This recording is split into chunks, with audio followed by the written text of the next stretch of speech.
BJP పార్టీకి అనుకూలంగా మాట్లాడితేనే హిందువులు, లేదంటే హిందూ మతానికి వ్యతిరేకంగా మాట్లాడితే దేశానికి వ్యతిరేకులు. ఇది కొంతకాలంగా మనం భారతదేశంలో చూస్తున్నాం. తాజాగా ఆయన పేరు ప్రత్యేకంగా పరిచయాలు అవసరం లేదు, రమణమూర్తి ఎన్నో సంచలనాలకు కేంద్ర బిందువుగా ఎన్నో సంచలనాత్మక కథనాలను రాసిన ఒక ఎడిటర్గా ఆయన 2 తెలుగు రాష్ట్రాలకి భారతదేశ జర్నలిజంలో ఆయన సుపరిచితుడే. తాజాగా ఆయన మీద ఒక దాడి జరిగింది. ఒక ఘటన గురించి చెప్తూ శ్రీకృష్ణుని తలకాయను తీసి అక్కడ ఆ స్థానంలో మోడీ శిరస్సు పెట్టి, మోడీ తలకాయ పెట్టి ఈ బీజేపీ వాళ్ళు ప్రచారం చేస్తూ ఉన్నారు. అది ఎంతవరకు కరెక్ట్, ఇది హిందువుల మనోభావాలను దెబ్బతీసినట్టు కాదా అని ఒక ఛానల్లో చర్చా కార్యక్రమంలో మాట్లాడుతున్న క్రమంలోనే శ్రీకృష్ణుని తలకాయని ఎట్లా అంటావు నువ్వు అని చెప్పేసి ఇంకో సంస్థకు చెందిన ధర్మవీర్ సంస్థ కశ్యప్ రెడ్డి అనే వ్యక్తి విపరీతంగా ఆయన మెడ మీద ఇక్కడ చెప్పుతోటి రకరకాలుగా దాడి చేయడం జరిగింది. అసలు ఏంటి దాడి? ఇది రమణమూర్తి మీద దాడి మాత్రమే కాదు, ఇలా ఎంతోమంది మీద భారతదేశంలో జై శ్రీరామ్ అనకపోతే దాడులు జరుగుతూ ఉన్నాయి, భారత్ మాతాకి జై అనకపోతే దాడులు జరుగుతూ ఉన్నాయి. హిందూ మతం అని చెప్పుకుంటూ హిందువుల మీదనే దాడి చేసే ఈ సంస్కృతికి కారణం ఏంటి? ఇది దేనికి దారితీస్తుంది? మనం మాట్లాడదాం దాని గురించి. మనతో పాటు రమణమూర్తి గారు. సార్ నమస్తే.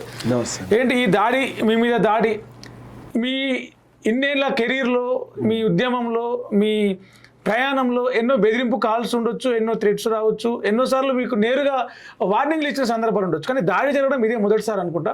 అంటే దీన్ని ఎట్లా చూస్తారు మీరు? భౌతికంగా ఎవరైనా దాడి చేయటం అనేది నాకు తెలిసి ఇది ఫస్ట్ టైం. అయితే ఇంతకంటే తీవ్రంగా కేసులు పెట్టడం, దానికి సంబంధించినటువంటి పోలీసులు వేటాడడానికి ప్రయత్నం చేయడం కానీ, లేకపోతే బెదిరింపు కాల్స్ కానీ ప్రతినిత్యం ఇవి రెగ్యులర్గా ఉండేటివి. బెదిరింపు ఉత్తరాలు కానీ, బెదిరింపు కాల్స్ అంటే ఆ రోజుల్లో ఉత్తరాలు కూడా ప్రధానంగా ఉత్తరాలు రావడం కానీ, ఇవన్నీ కూడా విజయ విహారం రోజుల నుంచి కూడా నేను ఎదుర్కొన్నటువంటి విషయాలు.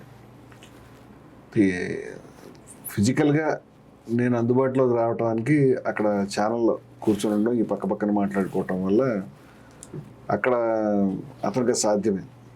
మామూలుగా అయితే బహుశా సాహసం చేయడానికి ఎవరు సిద్ధపడే వాళ్ళు కాకపోవచ్చు. సో ఇప్పుడు మిమ్మల్ని చూస్తేనేమో ఒక సాధువులాగా కనిపిస్తున్నారు, ఒక ఋషి, ఒక సాధువు, ఒక జీవన విధానాన్ని అలవాటు చేసుకున్న ఒక వ్యక్తిలాగా కనిపిస్తున్నారు.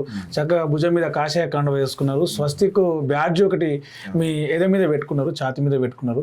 సో మిమ్మల్ని ఎక్కడ చూసినా హిందూ మతానికి ఒక రుద్రాక్ష మాల సంథింగ్, ఒక తులసి మాల చేతికి పెట్టుకున్నారు. ఎక్కడ చూసినా మీకు హిందూ మత వ్యతిరేకిగా కానీ చూడడానికి ఎక్కడ అట్లా కనిపిస్తలేరు.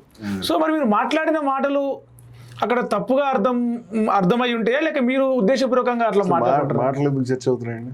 అంటే మాటల వల్ల నేను ఏమంటానంటే, మాటలకు సంబంధించి నేను అడుగుతున్న విషయం ఏంటంటే, మాటలు ఏమిటనేది, మాటలకు సంబంధించి నేనేమి బూతు మాటలు మాట్లాడలేదు, నేనేమి దారుణమైనటువంటి భాష ఉపయోగించలేదు, శ్రీకృష్ణుడికి సంబంధించి అలా ఉపయోగించే అవకాశం కూడా లేదు.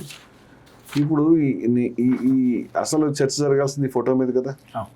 ఈ ఫోటోలో భగవంతుడైనటువంటి శ్రీకృష్ణ పరమాత్మ అనేది ఆయన తలస్థానంలో ఈయన తల పెట్టారు అన్నప్పుడు ఆగ్రహం రావాల్సింది ఈ తలని మార్చడం మీద కదా అంటున్నాను నేను. రాలేదంటే ఇప్పుడు శ్రీకృష్ణుడి భక్తుడైనటువంటి వ్యక్తి శ్రీకృష్ణుడి తల మార్చినందుకు ఆగ్రహం చెందుతాడు. శ్రీకృష్ణుడి భక్తుడు కానటువంటి వ్యక్తి, మోదీ భక్తుడైనటువంటి వ్యక్తి బహుశా, లేదా అటువంటి ఉద్దేశాలు ఉన్నటువంటి వ్యక్తికి అది పెద్ద బాధ అనిపించదు. ఆయన నన్ను కొట్టడానికి వస్తాడు, నేను దీన్ని బయటపెట్టేందుకు ఆయన నన్ను కొట్టాడా, లేదా భాష గురించి కొట్టాడా? భాష తప్పితే తలకాయ అంటావా అని మార్లు తలకాయ అనొద్దు అని చెప్తూ కొడతానంటూ మీరు దాడి చేయడం జరిగింది. నేను ఏమంటే భక్త కవుల యొక్క పాటల్లోను, భక్తుల యొక్క లేకపోతే మాటల్లోను ఇటువంటి చాలా చూపిస్తాను. అదేం బూత్ ఏమీ మాట్లాడలేదు నేను. ఆ విషయం ఐఎమ్ వెరీ క్లియర్. అంటే నేను అడుగుతున్న విషయం ఏంటంటే, కశ్యప్ రెడ్డికో లేకపోతే మరెవరో ఇటువంటి కోన్కెస్గా మనిషికి ఎవరికైనా ఆగ్రహం వస్తే రావాల్సింది ఈ విషయం పైన కదా అంటున్నాను నేను. రాముణ్ణి కృష్ణుడిని దుర్వినియోగం చేయడం, రాజకీయ ప్రయోజనాలకు వాడుకోవడం.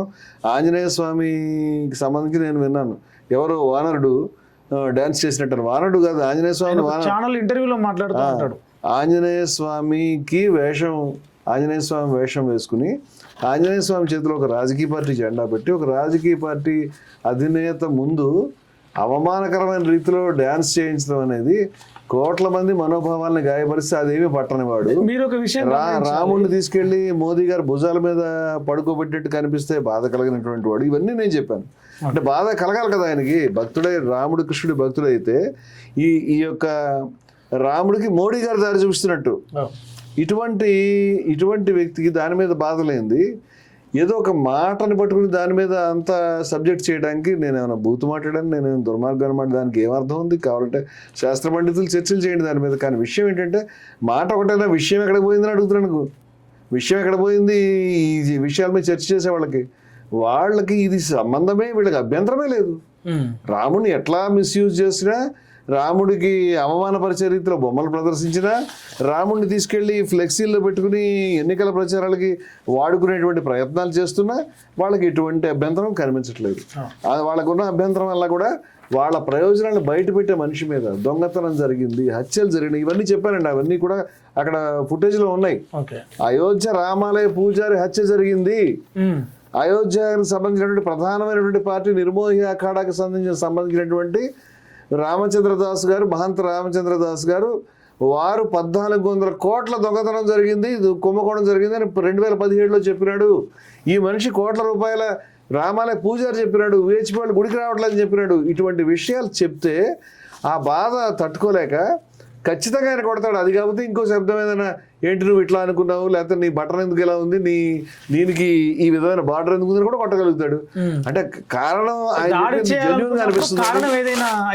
జెన్యూన్ గా అనిపిస్తుంది ఆ కారణం మీకు లేదు అంటే? అసలు ఇంట్లో పెద్ద దొంగతనం జరిగిపోతే ఈ తాళం ఎందుకు బదులు కొట్టేమని దొంగను కొడతారా, లేకపోతే మొత్తం లోపల డబ్బులు వస్తువులు ఎత్తుకెళ్ళేందుకు? ఈ వస్తువుల మీద ఏ శ్రద్ధ లేదంటే ఏమి దొంగతనం పట్టుకుంటావు, నువ్వు ఏం మాట్లాడుతున్నావు? నేను ఈ విషయం నేను ఎందుకు ఎత్తాను? అక్కడ శ్రీకృష్ణ పరమాత్మకు అవమానం జరిగింది, రాముడికి అవమానం జరిగిందని కదా నేను ఎత్తింది.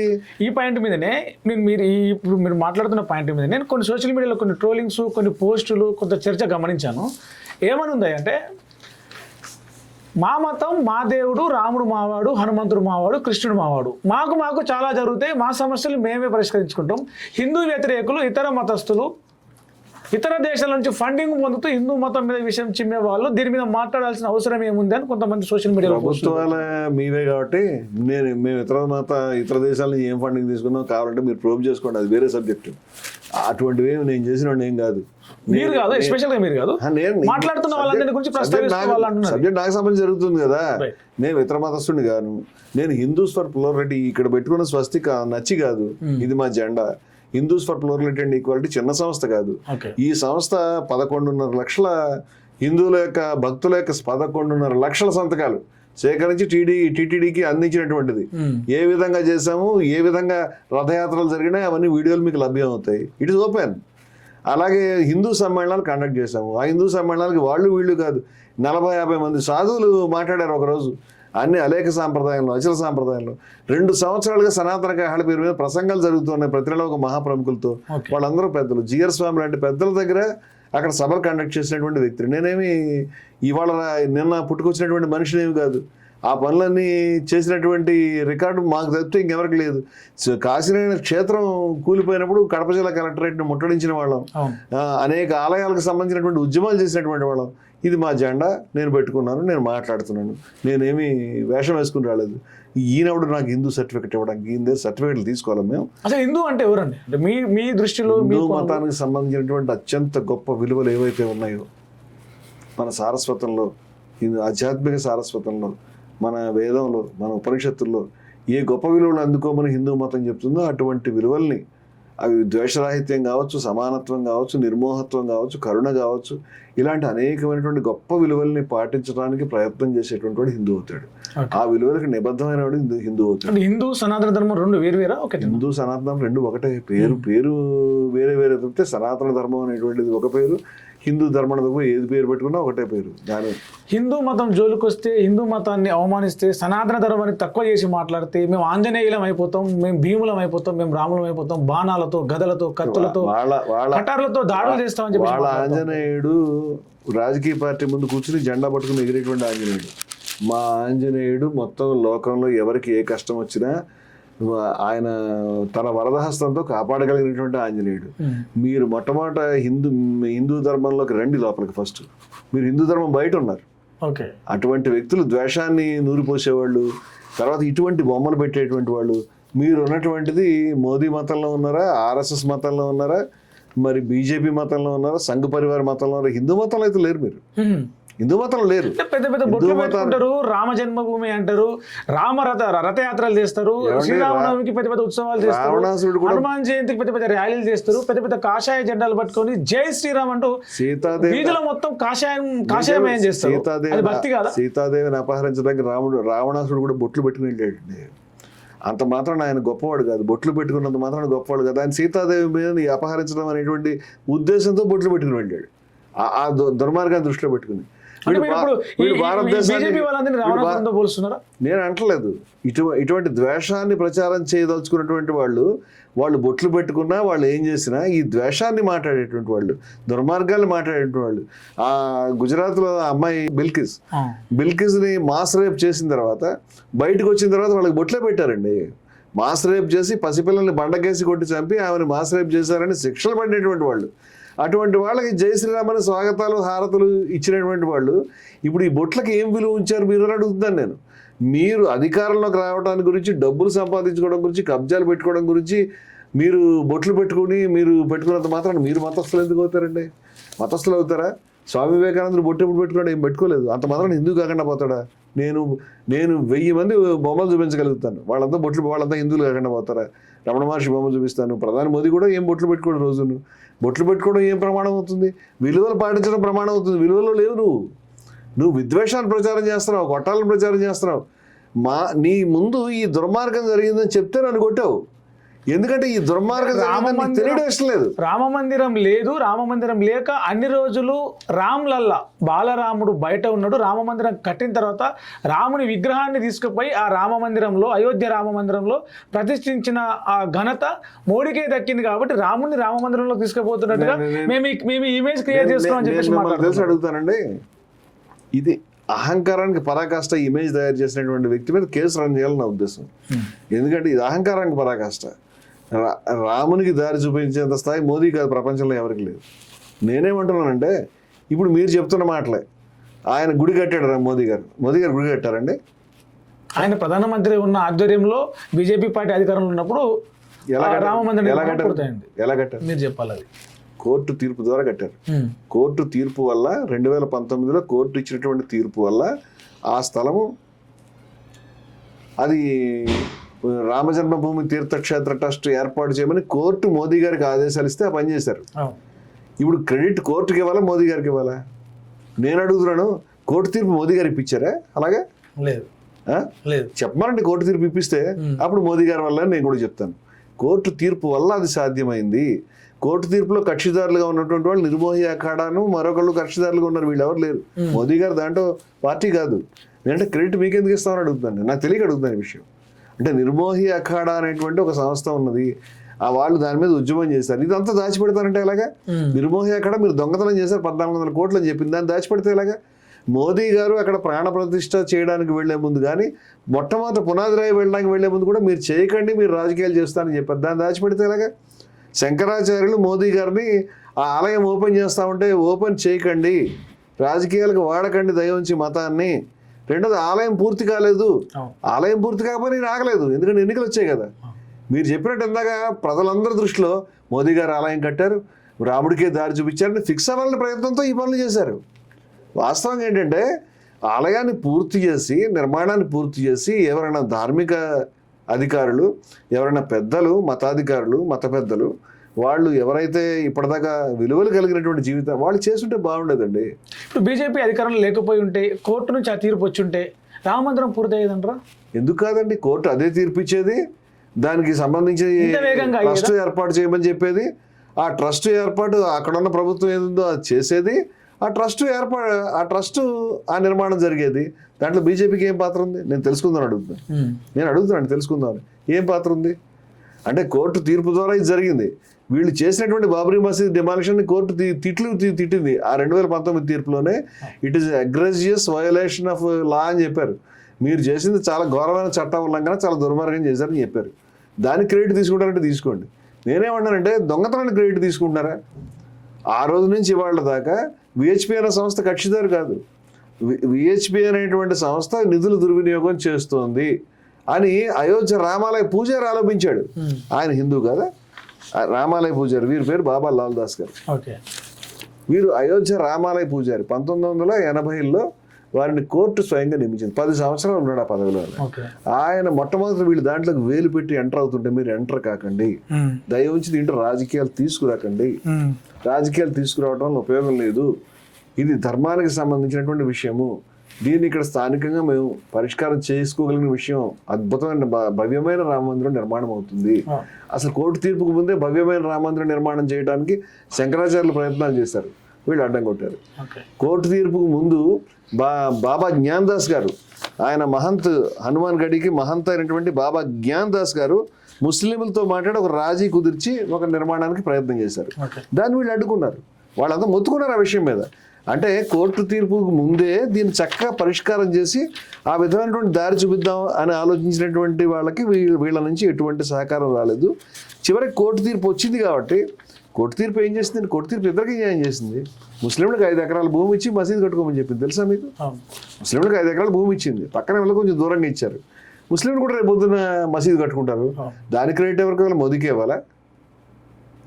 అంటే హిందూ మతం, హిందూ ధర్మం అనే ఒకే లైన్, ఒక ఆ లైన్ మీద మాత్రమే నాకు అన్ని విషయాలు అర్థం కావట్లేదు. కొనసాగే పార్టీ బీజేపీ పార్టీ. వర్గీకరణకు సంబంధించినటువంటి క్రెడిట్ కూడా మందకృష్ణ గారు మోదీకి ఇచ్చేస్తున్నారు. వర్గీకరణ కోర్టు తీర్పు ఇచ్చింది, నాకు అర్థం కావట్లేదు. కోర్టు తీర్పులు వస్తే మోదీ గారి క్రెడిట్, కోర్టు తీర్పులు మోదీ గారు ఇప్పిస్తున్నారా? అంటే కోర్టులు తీర్పు ఇవ్వట్లేదా ఆలోచన చేసి? అంటే కోర్టులు కూడా నడిపిస్తున్నారా మీరు? అంటే ఇది చాలా తప్పు అండి. అసలు ఈ వాదనలోనే చాలా ఫ్లా ఉంది, చాలా అన్యాయం ఇది.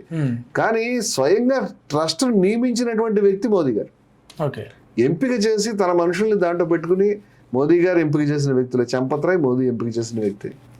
వారు ఎంపిక చేసి ఆ ట్రస్ట్ నియమించిన తర్వాత ఇవాళ ఇంత పెద్ద దొంగతనం జరిగిందని బాజాప్తా ఇప్పటిదాకా 40 సంవత్సరాలుగా ఆరోపణలు వచ్చినా ఏదో ఒకటి చెప్పారు మీరు. ఇవాళ బయటకు వచ్చేసింది విషయం. బయటకు వచ్చిన తర్వాత మోదీ గారు పెదవి విప్పలేదు ఇప్పటిదాకా, ఒక్క స్టేట్మెంట్ లేదు.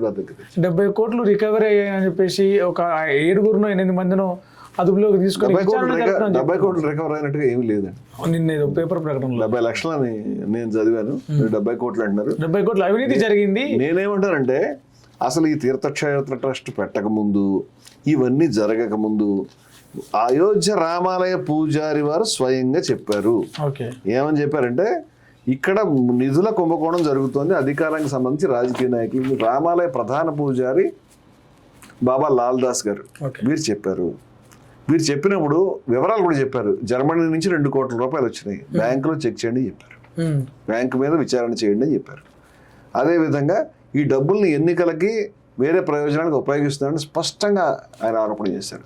అదేవిధంగా టాటాలు, దాల్మియాలు, బిర్లా వీళ్ళంతా కూడా ఫండ్ ఇచ్చారు. ఇప్పుడు కాదండి, 89-90లో 40 సంవత్సరాలుగా ప్రతి గ్రామం నుంచి ప్రతి ఏ గుడికైనా ఇంత డబ్బులు వస్తున్నాయండి ఇప్పటికైనా? ఇప్పటిదాకా అక్షరధామ్ కట్టించారు. మొన్న ఎక్కడ సౌదీ అరేబియాలో కూడా ఇస్కాన్ టెంపుల్ కట్టారని విన్నాను నేను. అమెరికాలో టెంపుల్స్ కట్టారు, లేకపోతే ఎన్నో టెంపుల్స్ జరిగినాయి. కానీ ఏ టెంపుల్కైనా భారతదేశంలో ఇన్ని సంవత్సరాలుగా, 40 సంవత్సరాలుగా ప్రతి గ్రామంలోనూ, ప్రతి అపార్ట్మెంట్ దగ్గర, ప్రతి ఇంట్లోనూ అలాగే చందా వెళ్ళింది. మొత్తం ఒకసారి కాదు, పదే పదే ప్రపంచం అంతా, భారతదేశమే కాదు ప్రపంచం అంతా ఇంత డబ్బు వసూలు చేసిన తర్వాత దాని మీద స్పష్టమైనటువంటి ఆరోపణలు ఎవరు ప్రతిపక్షాలు, లేకపోతే ఎవరైనా ISI వాళ్ళు, CIA వాళ్ళు, లేకపోతే KGB వాళ్ళు, లేకపోతే రష్యా వాళ్ళు, చైనా వాళ్ళు, లేకపోతే కాంగ్రెస్ పార్టీ వాళ్ళు, ప్రతిపక్ష పార్టీ వాళ్ళు చేసిన ఆరోపణ కాదు. విస్పష్టంగా రామాలయ ప్రధాన పూజారి చేసిన తర్వాత కోట్ల రూపాయలు డబ్బులు పోతున్నాయని. అదే విధంగా ఎవరైతే ప్రధాన పార్టీ, తీర్పు ఎవరిచ్చారండి? మీరు ఇందాక మనం తీర్పు గురించి మాట్లాడుకున్నాం. తీర్పులో ఉన్నటువంటి పార్టీ, మీరు అంతకుముందు హైకోర్టు తీర్పు చూస్తే మీకు విషయాలు అర్థం అవుతాయి. 2010లో హైకోర్టు తీర్పు ఇచ్చింది. హైకోర్టు అక్కడ ఉన్నటువంటి భూమిని 3 భాగాలు చేసి పంచింది. ఎవరెవరికి పంచింది? Number 1 Nirmohi Akhara, number 2 Ramlalla. రామలాల్లా అంటే రాముని యొక్క జన్మస్థలం, విగ్రహం. శ్రీరామచంద్రుడిని ఒక పార్టీగా కోర్టు పరిగణించింది. ఆ సాంప్రదాయం ఉంది మనకి. సో రామచంద్రుల వారికి 1/3, అదే విధంగా నిర్మోహి అఖాడాకి 1/3, అలాగే సున్నీ వక్ఫ్ బోర్డుకి 1/3. ఇది తీర్పు. ఈ తీర్పుని ఆ తర్వాత దీన్ని ఛాలెంజ్ చేశారు, సుప్రీంకోర్టుకు పోయింది. సుప్రీంకోర్టు చేసినటువంటి న్యాయం ఏంటంటే 2.77 ఎకర్స్ మొత్తం రాముడికే అని చెప్పి, దీని ముస్లింలకి కూడా న్యాయం జరగాలని 5 ఎకర్స్ వేరేగా ఇస్తామని చెప్పారు. కోల్పోయిన దానికంటే ఎక్కువ ల్యాండ్ ఇచ్చారు వాస్తవం చెప్పాలంటే. అదే సమయంలో నిర్మోహి అఖాడాకి ఏమీ ఇవ్వలేదు. నిర్మోహి అఖాడాకి హైకోర్టులో ఇచ్చి సుప్రీంకోర్టులో ఎందుకు ఇవ్వలేదంటే నిర్మోహి అఖాడా వేసినటువంటి పిటిషన్ సాంకేతిక కారణాల వల్ల రిజెక్ట్ అయింది. Okay. Technical reasons, judicial reasons కాదు. టెక్నికల్ అంటే ఏమిటి, మీరు వేసినటువంటి పిటిషన్ అంటే టైం గడిచిపోయింది అప్పటికే, ఓకే, మీరు ఇన్ టైం వేసుకోలేదు, అందుకని పక్కన పెడుతున్నావా అని చెప్పారు. ఓకే. అని చెప్పి నిర్మోహి అఖాడా ప్రాధాన్యత తగ్గించలేదు. ప్రధానమంత్రి గారిని ఒక ట్రస్ట్ ఏర్పరచండి రామజన్మభూమి ఆలయం కట్టడానికి అని చెప్పి దాంట్లో నిర్మోహి అఖాడా ఉంచండి అని చెప్పి భాగం చేశారు అందులో. భాగం చేశారు. రైట్. అంటే మొదటి నుంచి పార్టీ ఎవరు ఉన్నారు, నిర్మోహి అఖాడా ఉంది. వాళ్ళు రాముని యొక్క భక్తులు, రామానందీలు దాని యొక్క ప్రతినిధి. ఓకే. వీరు సంత్ సీతారాం దాస్ వారు 2017లో 1400 కోట్ల రూపాయలు, 2017 ఇప్పటికి ఎంత తేడా, 9 సంవత్సరాలు, 9 సంవత్సరాల క్రితము ఎవరు ప్రధానమైన పార్టీ ఉన్నారో వారు 1400 కోట్ల రూపాయలు కుంభకోణం విహెచ్పీఓడి చేస్తారని చెప్పారు. స్పష్టంగా ప్రకటన. సో 1400 కోట్ల రూపాయలు అప్పుడు ట్రస్ట్ ఫామ్ కాలేదు, బీజేపీ అప్పుడు ట్రస్ట్ ఫామ్ కాలేదు. విచారణ చేస్తే తెలిసేదండి. సో విచారణ జరగలేదు. ఇప్పుడు అవి లెక్కలు ఇప్పుడు నేను ఏమంటానంటే ఈ నిర్మోహి అఖాడాకి సంబంధించినటువంటి ఆరోపణలు విచారణకు రావు. ఎవరైతే పూజారి గారు ఉన్నారో, ఏది వీరు హత్యకు గురయ్యారండి, ఆయన చెప్పాడు 50-60 మంది పూజారులు చంపేశారు ఈ ప్రాంతంలో. 50-60 మంది. నన్ను ఎంతకాలం ఉంచుతారో తెలియదు. నా మీద బాంబు దాడులు చేశారు, నన్ను చచ్చిపోవాలి యజ్ఞాలు చేయిస్తున్నారు, నా మీద భౌతిక దాడులు చేశారు, నన్ను తిడుతున్నారు, రోజు చంపేస్తామని చెప్తున్నారు. నేను ఎంతకాలం ఉంటానో తెలియదు. వీళ్ళు నిధుల్ని మొత్తం గోల్మాలు చేస్తున్నారు, వీళ్ళు రాజకీయాలకు ఉపయోగించుకుంటున్నారు. ఆధ్వాని రథయాత్ర ఆపితే మంచిది, రాజకీయాలకి రాముడిని ఉపయోగించకూడదు, రక్తపాతం చేయకూడదు, ఇవన్నీ చెప్పిన పెద్ద మనిషి. ఆయన చంపేశారు. ఆయనని 1991లో మొట్టమొదట కోర్టు నియమించినటువంటి వ్యక్తిని ప్రభుత్వాలు తీసేయకూడదు. ప్రభుత్వాలు అది పద్ధతి సరైన పద్ధతి కాదు. ఆ పద్ధతిని ఉల్లంఘించి ఈయన పక్కన పెట్టారు. ఈయన కోర్టుకు వెళ్ళాడు, ఏమన్నా మీరు నియమిస్తే ఆయన తీస్తారు, చాలా అన్యాయం కదా 91లో. ఆయన తీసేసిన తర్వాత కొద్ది కాలంలోనే బాబ్రీ మసీద్ కూల్చేశారు. ఆ తర్వాత 3-4 నెలల్లో ఈయన చంపేశారు. ఈ చంపే ముందు నన్ను చంపేస్తారు, సుమారుగా మరణ వాంగ్మూలం లాంటిది, మీరు నాకు రక్షణ కల్పించడం కూడా కళ్యాణ్ సింగ్ ప్రభుత్వం అడిగాడు. రక్షణ కల్పించారు. రామ జన్మభూమి ప్రధాన పూజారిని చంపేశారు. ఇవాళ రేపు రాముని గురించి ఎవరైనా మాట్లాడితే ప్రధాన పూజారిని చంపడానికి ఏం కేసు పెట్టారంటే అదేదో ల్యాండ్ కేసులో చచ్చిపోయాడు అని చెప్పారు. ఆయన నన్ను చంపుతారని చెప్పాడు, నాకు రక్షణ కల్పించండి అని చెప్పాడు. అది అంటే మీకు అటువంటి మీరు ఎందుకు రక్షణ, మీ మనసులో ఏ చెడు ఉద్దేశాలు అంతా రక్షణ ఎందుకు కల్పించలేదు దానికి? ఇప్పుడు వంగవీటి మోహన్ రంగ కేసు చెప్పాను నేను. వంగవీటి మోహన్ రంగారావు గారు నాకు రక్షణ కల్పించండి అని కూర్చుని నిరాహార దీక్ష చేస్తున్నాడు. ఆ మనిషిని హత్య చేశారు. దానివల్ల ఎన్టీ రామారావు ప్రభుత్వం భవిష్యత్తులో ఎన్నికల్లో కూలిపోయింది. ఎందుకు మరి రంగవీటి మోహన్ రంగారావు గారిని పలానా కూడా పెద్ద మనిషి చెప్పాడు కదా, మన కోర్టు కేసులో విచారణలో ఏం తెలియదు దాన్ని మాట్లాడుకోవాలి కదా, ప్రజలు అనుకోలే. నువ్వు నిజాయితీ పరుడు అయితే, ఈ ప్రభుత్వం నిజాయితీ ఉంటే ఆయన రక్షణ కల్పించేది. ఒక ఎమ్మెల్యే కూర్చుని నాకు రక్షణ కల్పించమంటే రక్షణ కల్పించకుండా ఆయన చచ్చిపోవడానికి కారణమయ్యారు, మీ చెయ్యి ఉండే ఉంటుందని రామారావు గారి మీద పడింది ఆ ముద్ర. అదేవిధంగా ఈయన హత్యలో మీ పాత్ర ఏమీ లేదు, మరి మీరు రక్షణ కల్పించలేదు అంటే మీ మనసులో ఏ రకమైన చెడు ఉద్దేశాలు అవుతాయి. అంచేత దీన్ని ప్రజలు, ఆ ప్రాంతంలో ప్రజలు ఇంట్లో వీళ్ళ చెయ్యే ఉందని నమ్ముతారు.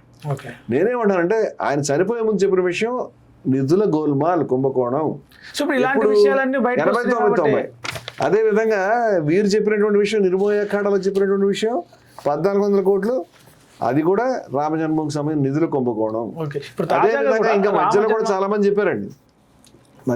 మంది చెప్పారు ఇలాంటి ఇన్కన్వీనియంట్ క్వశ్చన్స్. అదేవిధంగా 89-90లో ఎప్పుడైతే రామచంద్ర దేవాలయానికి, రాముని దేవాలయానికి ఎవరైతే పూజారిగా ఉన్నటువంటి బాబా లాల్ దాస్ గారు ఈ ఆరోపణలు చేస్తున్నారో, అదే సమయానికి ఇది కోట్ల రూపాయలు చెప్తున్నాడు.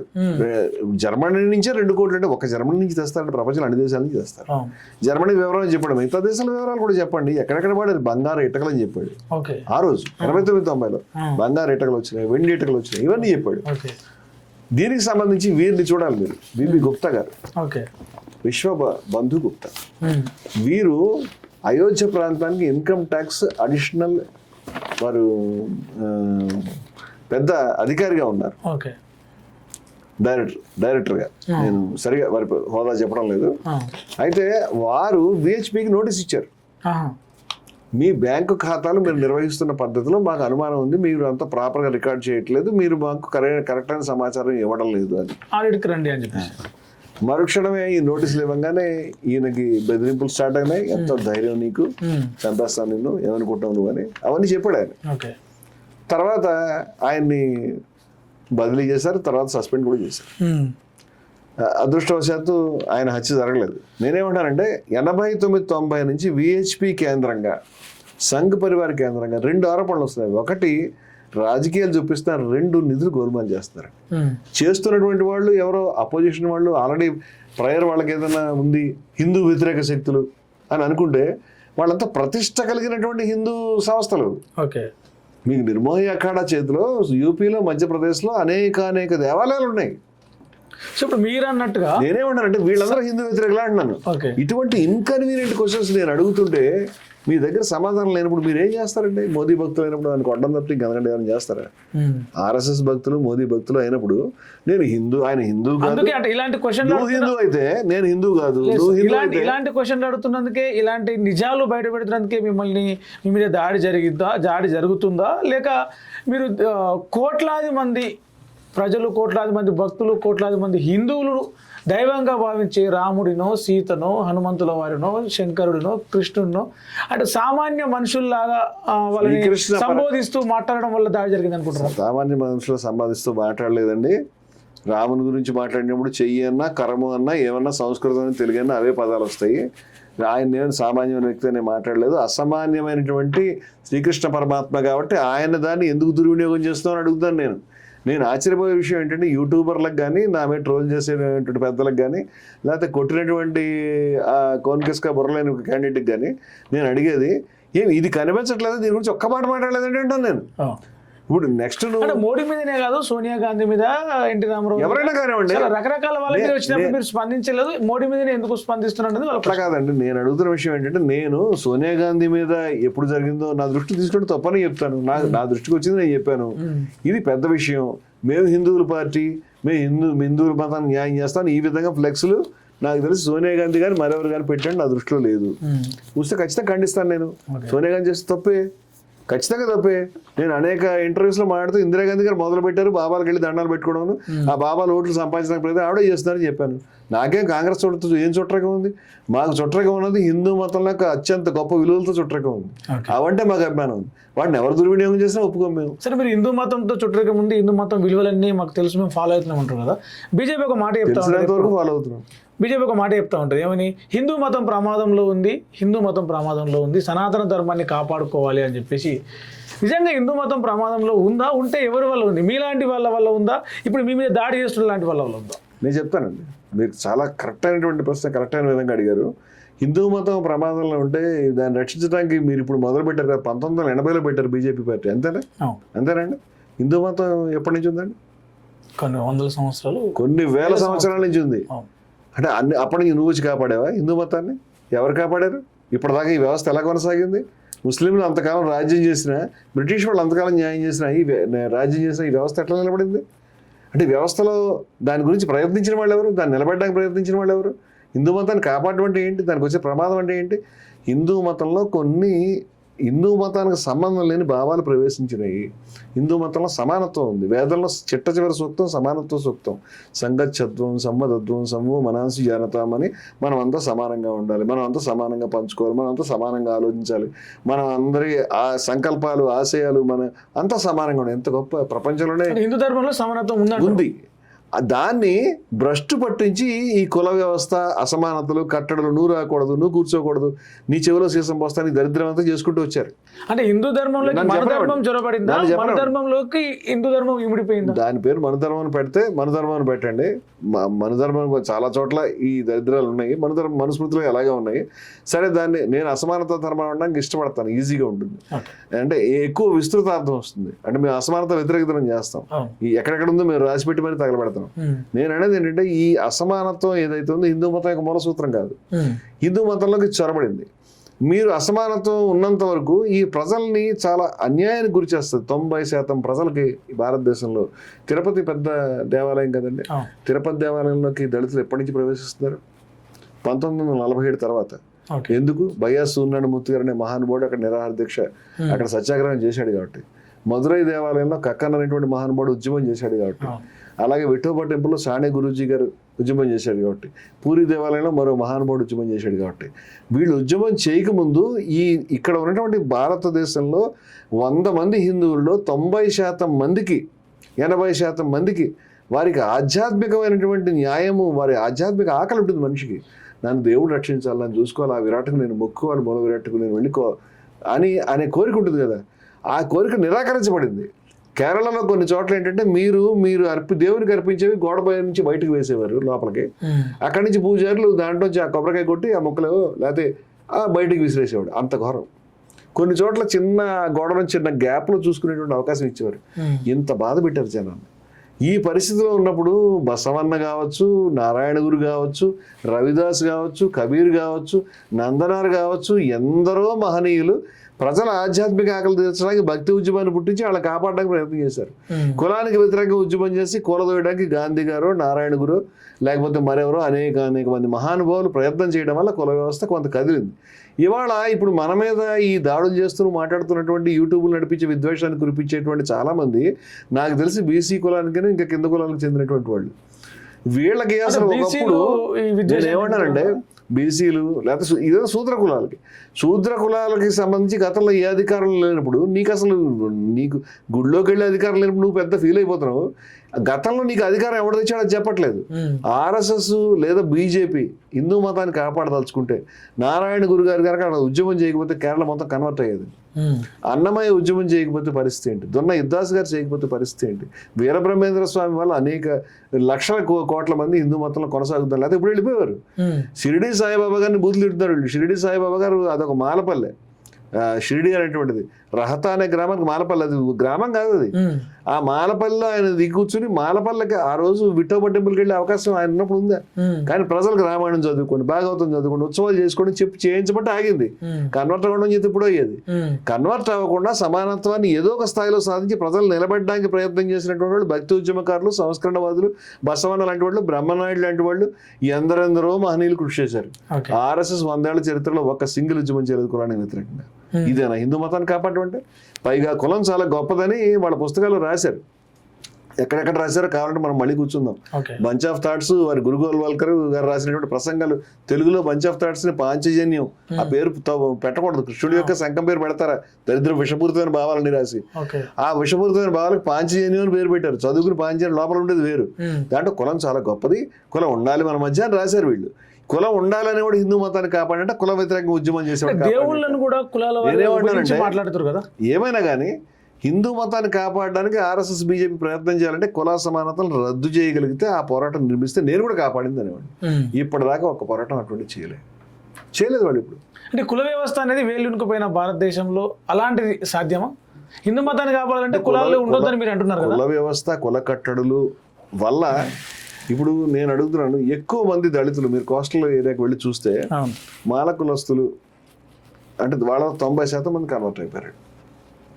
మిగతా వాళ్ళు కూడా కన్వర్ట్ అయ్యారు. కాపులు కన్వర్ట్ అయ్యారు, లేకపోతే కొంతమంది బ్రాహ్మణులు కూడా కన్వర్ట్ అయ్యారు, కొంతమంది రాజులు కన్వర్ట్ అయ్యారు, కొంతమంది కమ్మవారు కన్వర్ట్ అయ్యారు, కొంతమంది రెడ్లు కన్వర్ట్ అయ్యారు.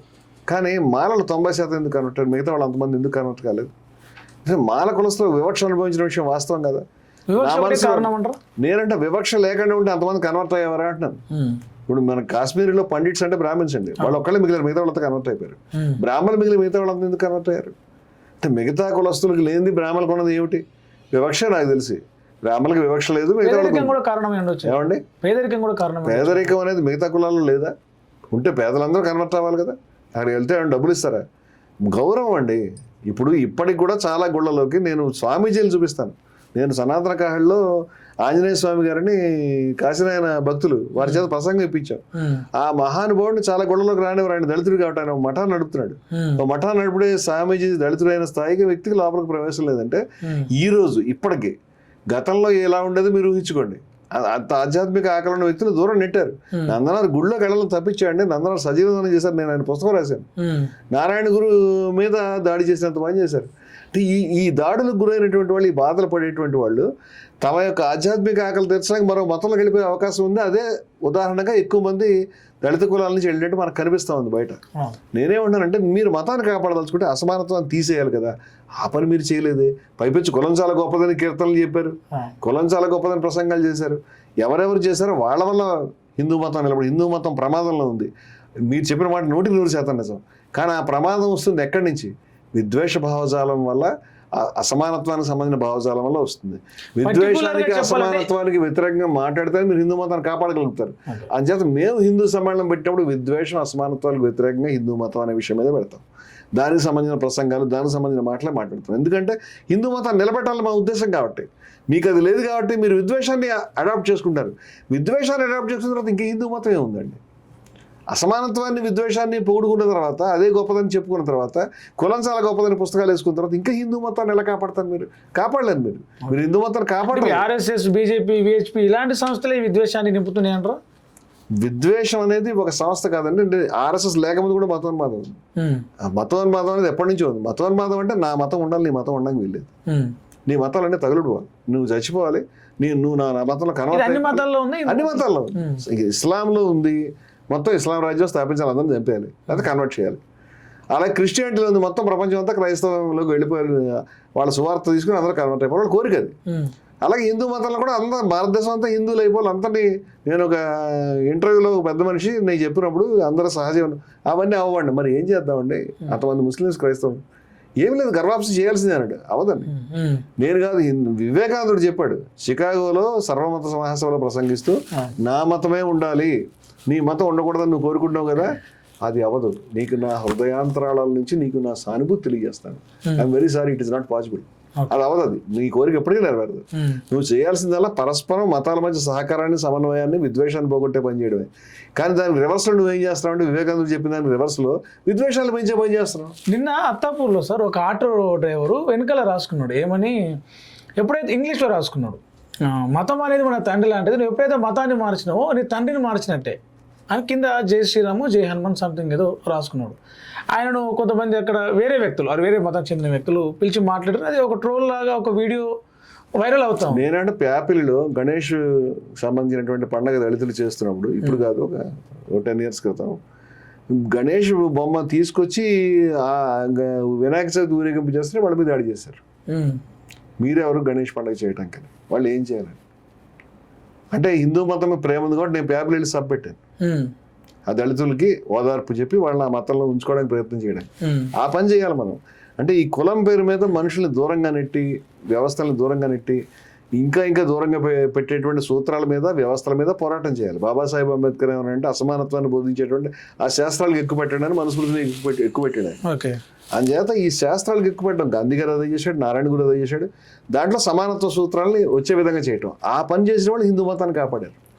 వీళ్ళు జీవిత మొత్తం మీద పని చేయలేదు అంటున్నాను. ఈ విషయాలన్నీ వాళ్ళ జీవిత మొత్తం మీద చేయలేదు. చేయకుండా నువ్వు ధర్మాన్ని మార్చుకోకు, దానివల్ల నీకు నష్టం వస్తుంది, ఆ ప్రవచనం వల్ల నాకు ఉపయోగం ఏమిటి? ఇప్పుడు నాకు ఆకలి వస్తుంది, మీరు భోజనం పెడితే సంతోషిస్తాను. కానీ మీరు ఆకలి కాకుండా మీరు మామూలుగా నాకు ప్రవచనం చెప్పి నువ్వు ఆకలి గురించి తలుచుకోకుంటే నాకు ఏమైనా సమస్య తీరుతుందండి? దానివల్ల నన్ను కాపాడినట్టు, నాకు ఉపకారం చేసినట్టు అవుతారండి. నేను హిందూ మతం చేస్తుందా పని, హిందూ మతం పేరుతో కొంతమంది సంస్థలు వ్యక్తులు చేస్తున్నారు. మీరు ఇందాక వాళ్ళు హిందూ మతాన్ని కాపాడుతున్నారండి, కాపాడుతున్న వాళ్ళు అసమానత్వం మీద పోరాడిన రికార్డు అడుగుతున్నాను నేను.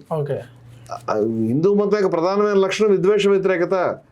మీరు విద్వేషానికి వ్యతిరేకంగా ఉండండి, మీరు ఎక్కడ ఉన్నట్టు రికార్డు, మీరు ద్వేషపూరితంగా ఉన్నారు, మీరు ద్వేషాన్ని ప్రచారం చేస్తున్నారు. అది లేదు మా దగ్గర.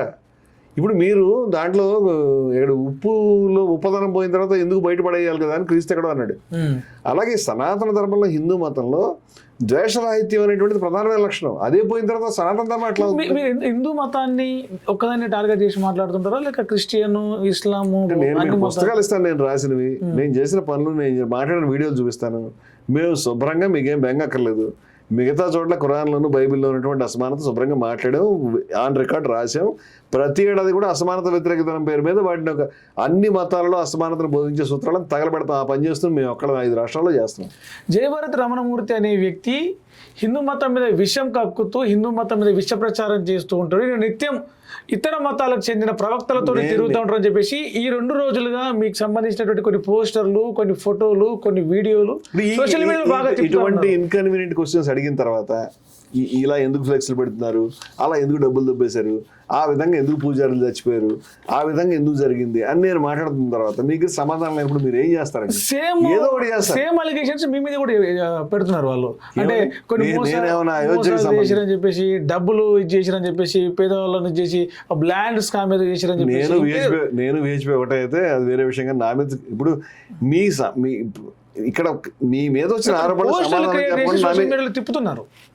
ఏవైతే పోలీసులు మేము విజయ విహారం నడిపే రోజుల్లో తప్పుడు కేసులు, దొంగ కేసులు, వాళ్ళ పోలీస్ కథనాలు, ఎన్కౌంటర్ కథనాలు రాసుకుంటారు కదా కూర్చుని నవలు రాసినట్టు, ఆయన ఇట్లా వచ్చాడు ఇలా చేశాడని. ఈ దరిద్రపు కథనాలన్నీ ఏవైతే రాశారో అవన్నీ వాటి మీద అప్పుడే విచారణలు జరిగినాయి. ఆ కథనాలని కోర్టులు చూసి చిచి అని చెప్పి దాన్ని చీపోతలు పారేసి దాని మీద కొట్టి పారేసినాయి. మేము నిర్దోషులుగా అప్పుడే బయటకు వచ్చినాం. అది జరిగి కూడా 10 ఏళ్ళ 15 ఏళ్ళు, ఇప్పుడు 20 ఏళ్ళు అవుతుంది, 15 ఏళ్ళు అవుతుంది చాలా కేసులకి. ఇప్పుడు కూర్చుని దాని మీద మాట్లాడడానికి ఏమైనా పిచ్చే మీకు? అంటే నేనేమంటానంటే, పోలీసులు ఇష్టం వచ్చిన కథనం రాస్తే దానికి నేనేలా బాధ్యుడిని అవుతాను? ఆ కథనాలు మీరు ప్రచారం చేయాలని నిరూపణ కావాలి కదా, నిరూపణ కాలేదు. కోర్టులో నిర్దోషిని మమ్మల్ని చెప్పింది, ఆ కథనం తప్పు అని నిరూపించబడింది. దాన్ని ప్రచారం చేసుకుంటానంటే మీకు సరదా ఉంటే చేసుకోండి. నేనంటే మీ దగ్గర అసలు దీనికి సమాధానం లేదు కదా. ఈ ఆరోపణలు ఏవైతే మేము చేస్తున్నామో ఎగ్జాక్ట్లీ నా ప్రశ్న కూడా అదే అండి. ఎప్పుడైతే బీజేపీ టోళ్ళతోనని ఈ హిందూ మతం పేరు చెప్పుకొని, రాముడి పేరు, కృష్ణుడి పేరు, దేవుడి పేరు చెప్పుకొని చేసే రాజకీయాలను ప్రశ్నించినప్పుడు దానికి సమాధానం ఇవ్వకుండా వ్యక్తిత్వ హననం చేస్తూ ఉంటారు, బూతులు మాట్లాడుతూ ఉంటారు. హరహర్ మహాదేవ నినాదం స్థానంలో హరహర్ మోదీ అనే నినాదాన్ని ఎందుకు తెచ్చారు? తెస్తారండి అలాగే. మన కాశీ ముఖ్యక్షేత్రం అండి. చనిపోయేలాగా కాశీకి వెళ్ళాలని ఒకప్పుడు రవాణా సౌకర్యాలు కాశీకి వెళ్ళినా కాటికి వెళ్ళినా ఒకటే. ఒక్కసారి కాశీకి వెళ్ళాలి, ఒక్కసారి గంగలో మునిగితే పాపాలు పోతాయి, ఇట్లా ఉండేది మన సాంప్రదాయం. ఇప్పుడు ఏంటంటే ఆ కాశీలో ఉన్నటువంటి కాశీనాథుడు విశ్వేశ్వరుడు, ఆ కాశీ విశ్వేశ్వరుడు యొక్క ప్రధానమైన నినాదం అంటే హరహర మహాదేవ్ అంటారు వెళ్ళిన వాళ్ళు. ఏమంటే బృందావనం వెళ్తే రాధే అంటారు. అది ఒక్కొక్క ప్రాంతంలో ఒకటి ఉంటుంది. ఇప్పుడు హరహర్ మోడీ రాధేశ్యామేమో మోదేశ్యాం లాగా అయిపోయింది. ఇప్పుడు ఏంటంటే తిరుపతి ఉంది, ఏడుకొండలవాడ వెంకటరమణ గోవింద గోవింద అంటాం. అక్కడ ఏడుకొండలవాడ వెంకటరమణ అని అన్నం మానేసి ఏడుకొండలవాడ చంద్రబాబు అని అన్నాం అనుకోండి, అది ఏడుకొండలవాడ జగన్ అన్నాం అనుకోండి, ఎంత బాధ అనిపిస్తుంది? ఆగ్రహం రాదా? దేవుడికి సంబంధించిన నినాదాలను మీ ఇష్టం వచ్చినట్టు మారుస్తున్నారు. దేవుడి బొమ్మల్ని మీ ఇష్టం వచ్చినట్టు వాడుకుంటున్నారు. దేవుడి ఇమేజ్ని చిన్నపరిచి దేవుడిని తగ్గించి మిమ్మల్ని పెంచుకుని హర్ ఘర్ మోడీ అంటే ప్రతి ఇంట్లో మోడీ ఉన్నారు. అదే ఘర్ ఘర్ మోడీ, హర్ ఘర్ మోడీయా? హర్ హర్ మోదీ, ఘర్ ఘర్ మోదీ. ఓకే. హర్ హర్ మహాదేవ స్థానంలో హర్ హర్ మోదీ అని తెచ్చారు, ఏమి మార్చలేదు. హర్ హర్ మహాదేవ్లో మహాదేవ్ తీసేసారు, మోదీ. అది తప్పంటున్నారు మీరు. మీరు తప్పు, మీరేమైనా సరే. నా ప్రశ్నకి మీరు ఓన్లీ సమాధానం చెప్పండి. తప్పు అంటున్నారా? ఒకవేళ తప్పైతే దేవుడే ఘోరమైనటువంటి అపచారము, ఘోరమైన పాపం.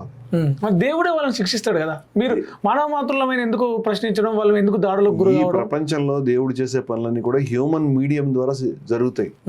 అంచేత దేవుడు శిక్షించడానికి ఈ ప్రజల్ని చైతన్యపరిచే పని మాకు అప్పగించాడేమో, మేము అదే పని చేస్తున్నాము.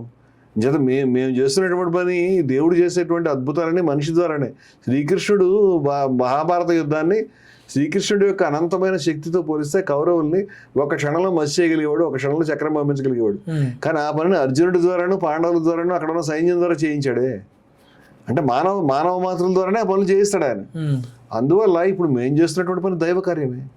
అక్రమాలను బయటపెట్టడం, దైవ అపచారాన్ని బయటపెట్టడం, దైవ దోషులు చేసేవాళ్ళని బయటపెట్టడం, దేవుడిని రాజకీయాలకు వాడుకుని చేద్దామని ప్రయత్నించే వాళ్ళని దోచుకునే వాళ్ళని బయటపెట్టడం, అది ఖచ్చితంగా దైవ కార్యమే మేము చేస్తాం. ఒక క్వశ్చన్ అండి, ఈ 10-15 ఏళ్లలో భారతదేశంలో దేవాలయాల సంఖ్య పెరిగిందా తగ్గిందా?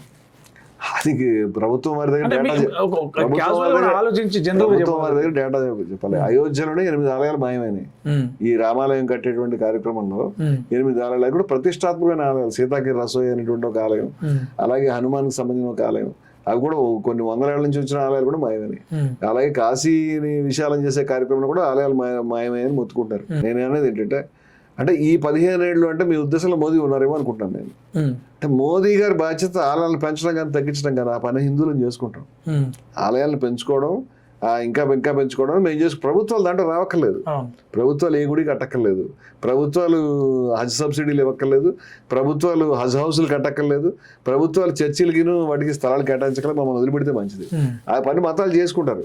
కానీ పాస్టర్లకు జీతాలు ఇస్తున్నాము, లేకపోతే ముల్లాలకు జీతాలు ఇస్తున్నాము, లేకపోతే వాళ్ళకి కూడా జీతాలు ఇస్తున్నాము, అని ప్రభుత్వాలు పెత్తనం చేసి దాన్ని మేము చూడండి మేము చాలా మంచివాళ్ళం అని చెప్పి ఓట్లు దొబ్బే ప్రయత్నం చేస్తున్నారు. రాజకీయాల్లోకి వస్తే ప్రతి ఒక్క పార్టీ చేసినటువంటి పని ఒక్క బీజేపీ చేస్తుంది నేను అంటలేదండి. నేను ఫస్ట్ నుంచి చెప్తున్నాను ఈ మాట. మిగతా పార్టీల యొక్క పాత్ర కూడా ఉంది దీంట్లో, అందరూ చేస్తారు. నేను అనేది ఎవరు చేసినా పాపం పక్కన పెట్టి ఎవరు చేశారనే చర్చ ఇంపార్టెంట్ కాదు, ఆపాలనే చర్చ ఇంపార్టెంట్. తప్పు ఎవరు చేశారు తర్వాత మన ముందర ఆపేసేమని చెప్పండి. ఎవరికైనా హిందూ మతం మీద ప్రేమ ఉంటే హిందూ మతం యొక్క మొట్టమొదటి చెప్పాల్సింది రాముడిని కృష్ణుడిని మీరు రాజకీయాలకు ఉపయోగించొద్దు అనే మాట కాకుండా రాజకీయాలకు ఉపయోగించుకోండి అని చెప్పేటువంటి వాడు హిందూ ఎలా అవుతాడండి? వేరే దుర్మార్గానికి మీరు ఉపయోగించుకుంటారా? అది ఉపయోగించుకోవడం చెప్పాలి కదా. ఆ విధంగా గుళ్ళు పెరగడం అనేది గుళ్ళు పెరుగుతాయండి, గుళ్ళు వద్దనుకుంటే గుళ్ళు తగ్గుతాయండి. గుళ్ళకి భక్తులు వెళ్ళదలుచుకుంటే వెళ్తారండి. ఆ దేవుని పట్ల గౌరవం పెరిగితే ముబ్బడిగా జనసంఖ్య పెరుగుతుంది, భక్తుల సంఖ్య. లేదనుకోండి తగ్గుతుందేమో. అది ధార్మిక సంస్థలు చేసుకోవాల్సిన పని. ముస్లిం రాజులు హిందూ దేవాలయాల మీద దాడులు చేసి హిందూ దేవుళ్ళను విగ్రహాలను పగలగొట్టారు, ఇక్కడ సంపదను దోచుకెళ్లారు. వేరే అమెరికా లాంటి పెద్ద పెద్ద దేశాలు, క్రైస్తవ దేశాల నుంచి వాళ్ళు తరలి వచ్చి ఇక్కడి మతస్థులను, హిందూ మతస్థులను వాళ్ళ మతంలోకి మార్చుకుంటున్నారు, డబ్బులు ఆశలు చూపిస్తున్నారు. క్రిస్టియనరీ మిషనరీ పాఠశాలలు పెట్టి వాళ్ళకు ఉచిత విద్య పేరుతోటి వాళ్ళను భ్రమపరిచి అంటే ఒక ఆశ చూపి మతం మార్చుకుంటారు. దాని ద్వారా హిందూ మతం ప్రమాదంలో ఉంది కాబట్టి బీజేపీగా దేవుడు మాకు ఆ పని అప్పచెప్పిండు, మేము ఆ పని చేస్తున్నాం అని చెప్పి చెప్తున్నాను. ఇస్లాం భారతదేశంలోకి ఎప్పుడు వచ్చిందండి? 1300 ఏళ్ల క్రితం వచ్చింది. ప్రవక్త కాలంలోనే ముస్లిమ్స్ వచ్చారు ఇక్కడికి. అందరూ గుళ్ళు కూలగొట్టలేదు. మొట్టమొదట వచ్చినటువంటి వాళ్ళు కేరళ ప్రాంతంలో అక్కడ చర్చిలు వాళ్ళు కేవలం వ్యాపారులు, అరబ్బులు. అక్కడ చర్చిల్ని మసీదులు కట్టింది, అక్కడ మసీదులు కట్టుకున్నారు. ఆ మసీదులు కట్టింది హిందువులే. అంటే వాళ్ళకి ఎలా కట్టుకుంటారు? మనం కట్టిస్తేనే కట్టుకునేది.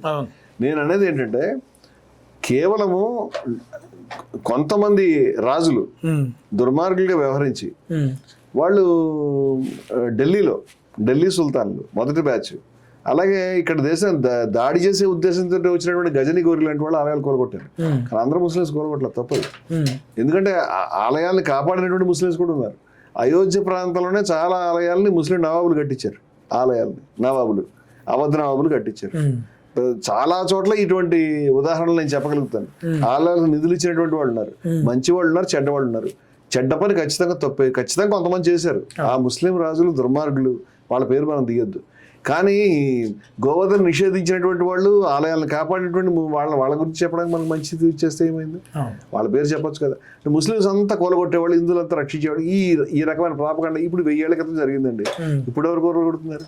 ఇప్పుడు వాడెవడో 1000 ఏళ్ల క్రితం ఉండి ఇప్పుడున్న ముస్లింలు చావగొట్టాల్సిన అవసరం వచ్చింది, దాన్ని తిట్టాల్సిన అవసరం వచ్చింది. తర్వాత హిందువులు ముస్లింలు కలిసి ఉన్నామే, హిందువులు కలిసి పండుగ చేసుకుంటాం, హిందువులు ముస్లింలు కలిసి సాంప్రదాయాలు మన భారతదేశంలో ఎన్నో ఉన్నాయి. ముస్లింలు బీబీ నాంచారమ్మ ఎవరండి? హిందువా ముస్లిమా?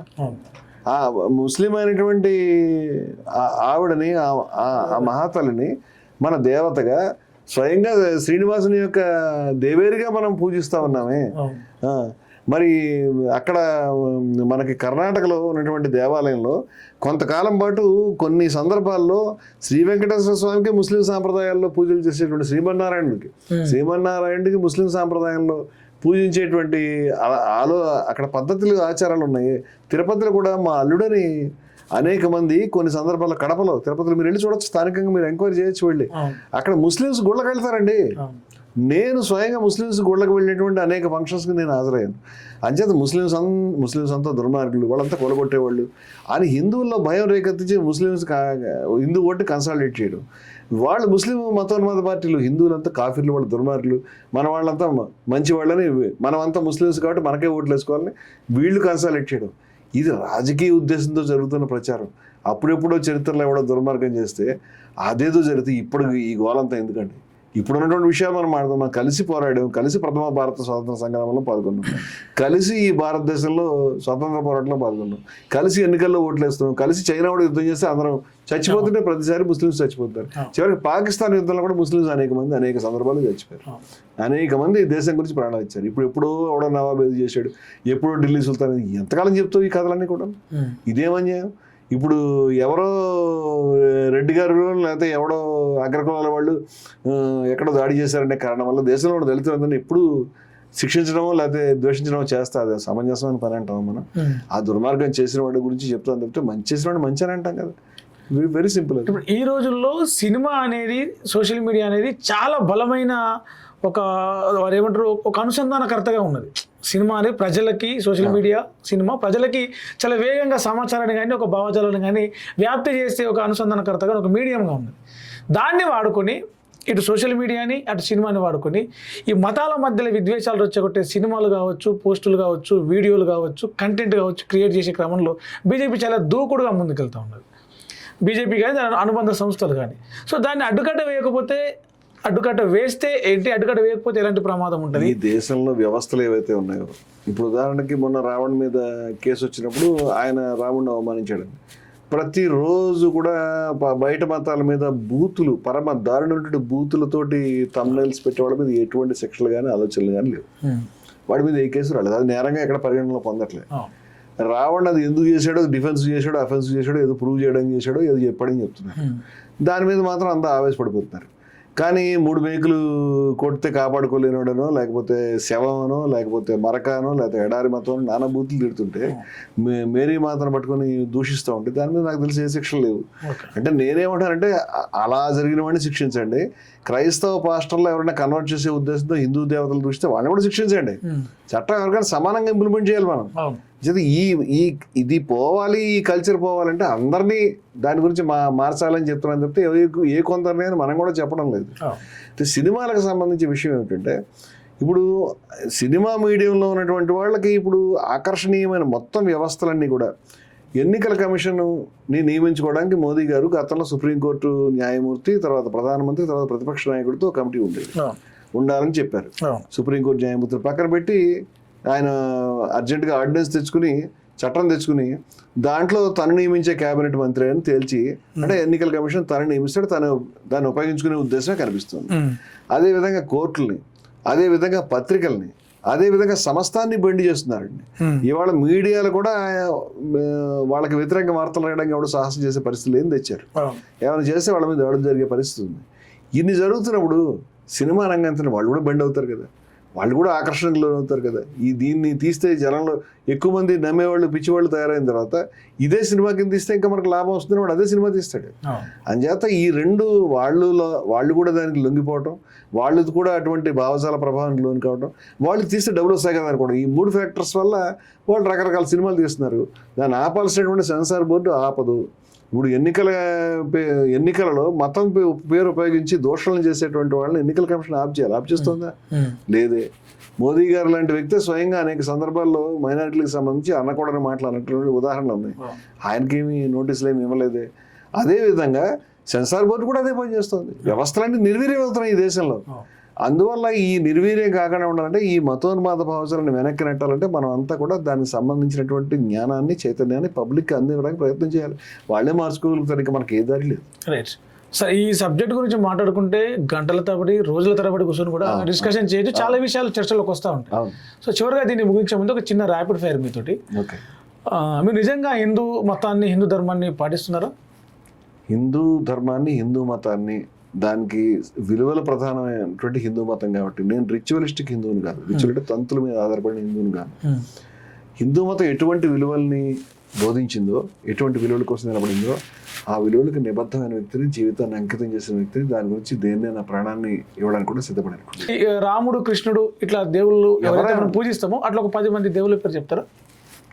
అంటే హిందూ మతంలో ఉండే దేవుళ్ళ పేరు అంటే 10 మంది దేవుళ్ళ పేర్లు అంటే ఏ కాలపు దేవుళ్ళు చెప్పాలి? పౌరాణిక దేవుళ్ళ గురించి చెప్పాలా?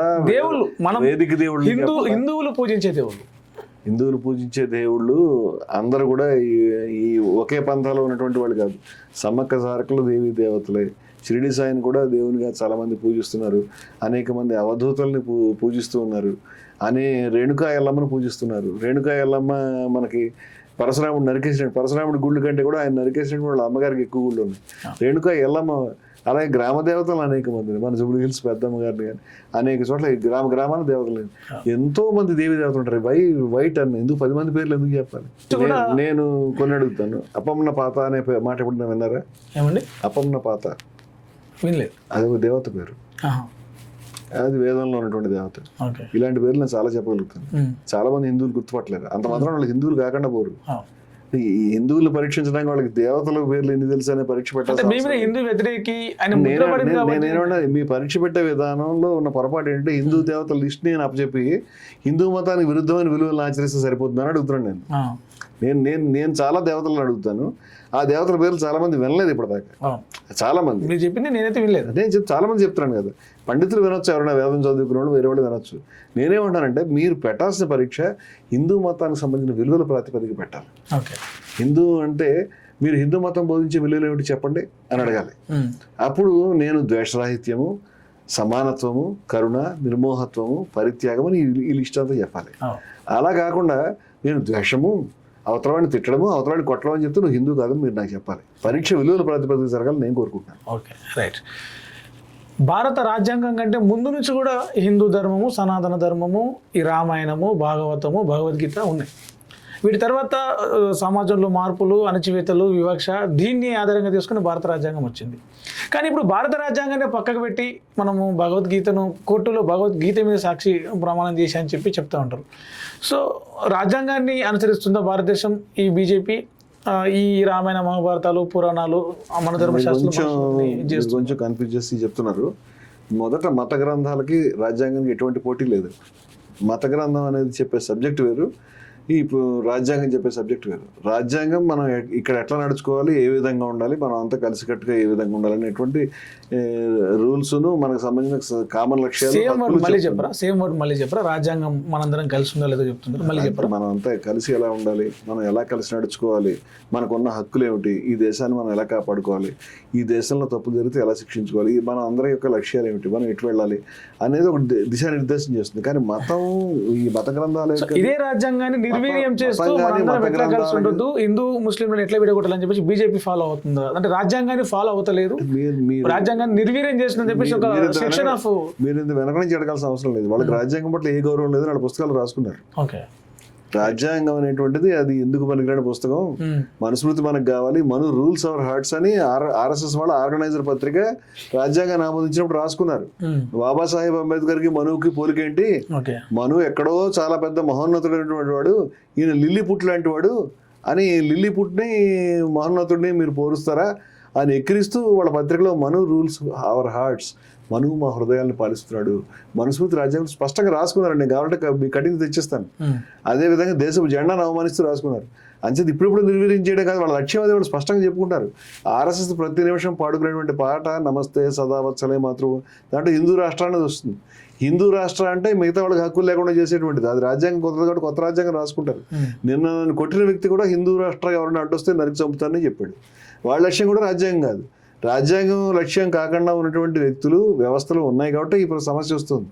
అంచేది దానికి ఎక్కడ మనం వెతకాల్సి డైరెక్ట్ ప్రత్యక్షంగా చెప్తున్నారు వాళ్ళ విషయం అంటున్నాను నేను. సో ఈ రోజుల్లో యువత అంతా కూడా ఫేస్బుక్ అడిక్ట్ అయిపోయి ఒక్క నిమిషం కూడా Facebook, social media, Instagram, YouTube, Twitter, Snapchat ఇట్లాంటి సోషల్ మీడియా అకౌంట్స్ చూడలేకుండా ఉండలేకపోతున్నారు. ప్రతిదీ ఎప్పటికప్పుడు అప్డేట్ చేస్తున్నారు. సో వాళ్ళు సోషల్ మీడియాతో నిత్యం 24/7 కనెక్ట్లో ఉంటున్నారు. సో అక్కడ ఎక్కువ ఈ విద్వేషం అనేది బాగా స్ప్రెడ్ అవుతుంది, అక్కడ బాగా ప్రచారం అవుతుంది, అక్కడ స్టోర్ చేయబడుతుంది. ఈ ప్లాట్ఫామ్స్ యొక్క నేచర్ కూడా విద్వేషాన్ని, అబద్ధాలని, మౌఢ్యాన్ని ప్రచారం చేయడం ఈజీగా ఉంది దీంట్లో. అంటే వాటికి ఎక్కువ సబ్జెక్ట్ అక్కర్లేదు. మన జ్ఞానం చాలా కష్టపడి తెలుసుకోవాలి, పేజీలు చదువుకోవాలి. కానీ ఇదైతే 2-3 జస్ట్ పుకార్ల ద్వారానే వాళ్ళని చంపేశారట, వాళ్ళు వాడారంట అని చెప్పడం 2 నిమిషాలు అది ఈజీగా స్ప్రెడ్ అవుతుంది. దురదృష్టవశాత్తు ఇప్పుడు టెక్నాలజీ దానికి అనుకూలంగా ఉంది. దాన్ని ఏ విధంగా ఈ పాజిటివ్ ఐడియాలజీ, సామరస్యానికి సంబంధించిన ఐడియాలజీ ప్రచారం చేయడానికి అనువుగా మార్చుకోవాలో ఇప్పుడు మీలాంటి వ్యక్తులు, మాలాంటి వ్యక్తులు అనేక మంది కూర్చొని ఆలోచన చేసి దానికి ఒక వ్యూహాన్ని డివైజ్ చేసుకోవాల్సిన. సో ఈ విషయంలో సోషల్ మీడియాని వాడే విషయంలో, ఈ నిజాలు తెలుసుకోకుండా దాన్ని స్ప్రెడ్ చేసే విషయంలో ఈనాటి జెన్జీ తరం కావచ్చు, సోషల్ మీడియా వాడే నెటిజనులకు కావచ్చు, మీరు ఏం చెప్తారు ఫైనల్గా? మనం ఆ జెన్జీ తరానికి సామరస్యానికి సంబంధించినటువంటి ఐడియాలజీ, భారతదేశ చరిత్రలో మనం అంతా కలిసి ఏ విధంగా ఉన్నాం, భారతదేశాన్ని సంతులు, సూఫీలు ఏ విధంగా నిర్మించారు, సూఫీ సాధువులు, సంతులు, భక్త కవులు వారు ఎంత గొప్ప పని చేశారు. భారత స్వాతంత్రోద్యమంలో గాంధీ గారు, నెహ్రూ గారు, సుభాష్ చంద్రబోసు, మౌలానా అబుల్ కలాం ఆజాద్ ఇటువంటి మహనీయులు ఎన్ని త్యాగాలు చేశారు. ఈ దేశం ఎంత త్యాగాల నిర్మాణం అయింది. ఇవన్నీ సోషల్ మీడియాలో అప్పటికప్పుడు చిన్న పోస్ట్ ద్వారానే గబగబా సబ్జెక్ట్ తెలుసుకునే జనరేషన్కి ఎలా అందించాలనేటువంటి టెక్నిక్స్ మనం దాన్ని గురించి చర్చించుకుని డివైస్ చేసి ఇంప్రూవ్ చేసుకుని ఆ తరానికి అది అందిస్తే వాళ్ళు ఖచ్చితంగా ఈ ప్రాబ్లం సాల్వ్ చేసుకోవడానికి ముందుకు వస్తారు. ఆ పని మనం చేయాల్సిందని నా ఉద్దేశం. Right sir, thank you. Thank you very much. Right, చూసారు కదా రమణమూర్తి గారు మాట్లాడిన చెప్పిన విషయాలన్నీ కూడా. ఎందుకు దాడి జరుగుతుంది, ప్రశ్నించే వాళ్ళ మీద దాడులు చేయడం కాదు, ప్రశ్నల మీద దాడులు చేయడం కాదు, ఆ ప్రశ్నలకు సమాధానాలు చెప్పడం, ప్రశ్నించే వ్యక్తులకు సరైన సమాధానాలు చెప్పడం, అంటే సబ్జెక్టు ద్వారా సమాధానాలు చెప్పడం అనేది ధర్మం, మతం, ఆచరణ మార్గం. సో దాన్ని పాటిస్తేనే హిందువులు అవుతారు, క్రైస్తవులు అవుతారు, ముస్లింలు అవుతారు. అదొక మతం అవుతుంది, అదొక ధర్మం అవుతుంది, అదొక ఆచరణ మార్గం అవుతుంది. దాడులు చేయడం కానీ, టార్గెట్లు చేయడం కానీ, వ్యక్తిత్వ హననం చేయడం అనేది ఏ రకంగా కూడా సంస్కారం కాదు, అది కుసంస్కారం. మరో ఇంటర్వ్యూలో మళ్ళీ కలుద్దాం. నేను మీ ప్రవీణ్ శంకరి. Thank you.